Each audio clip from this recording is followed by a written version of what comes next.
Hello everyone. As you can see, we have stuff pulled into a shed here, which is great. This shed is just next door to me, and thankfully this man is retired from farming and he lets me use his sheds, so it's much appreciated, and it's brilliant to be able to store stuff away for the winter. Still haven't cleaned down the baler yet. It's probably one of next week's jobs, I'd imagine. It's got a small bit of a clean, one of the last jobs before I went out working, but it needs a thorough clean down really. Won't be washed because we don't wash the balers. We always just put them away cleaned. So you've no water sitting in burdens or any of that. That's kind of why we do it really. That'd be the main reason for not power washing them.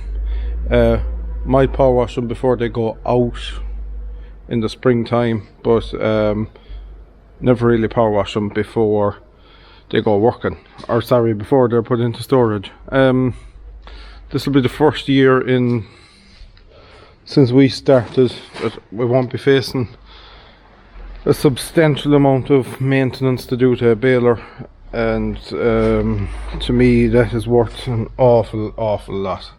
As you can see, we were out saw cutting today, and that's how the CVX and the hitch cutter is sitting in here.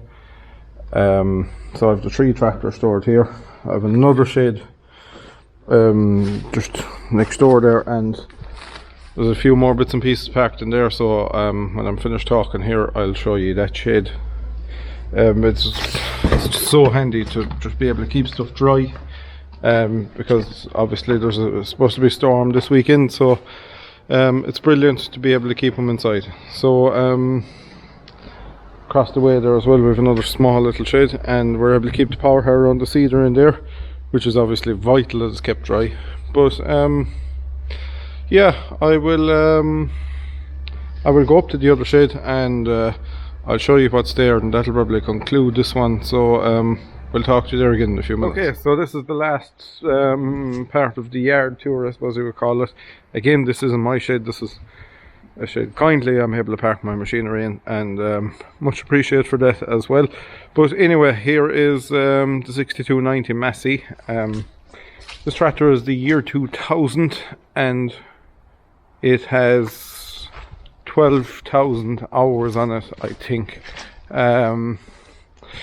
This is probably one of the first modern tractors, you could call it, that we bought. Up until then it was a lot of 50 series John Deere's and that kind of stuff, and this was the first major purchase we made. I think we have it about 7 years now, maybe 8 years, and it's gone relatively well. We haven't had anything massive, but as anyone knows with machinery, you're obviously going to have problems here and there. But in fairness, we've had nothing stupid or silly, or, well, we've had stupid and silly things, but we've had nothing major. We've never had major splits or anything like that due to mechanical failure. Right behind it here is a sprayer. This is a Hardy sprayer. It's a 1,000 litre tank. It's hydraulic booms, self-leveling, section control, induction hopper. It's a nice sprayer, but it is old, and probably should be changed in the near future. Definitely not this year, but maybe the year after that. Probably upgrade it, because when you get to a stage where you're doing a nice bit of work, you need reliability, and the only way to have reliability without spending absolutely crazy amounts of money is newer machinery, upgrading stuff while it's going. There's no point running stuff into the ground and then changing it, because you end up spending a fortune that way as well.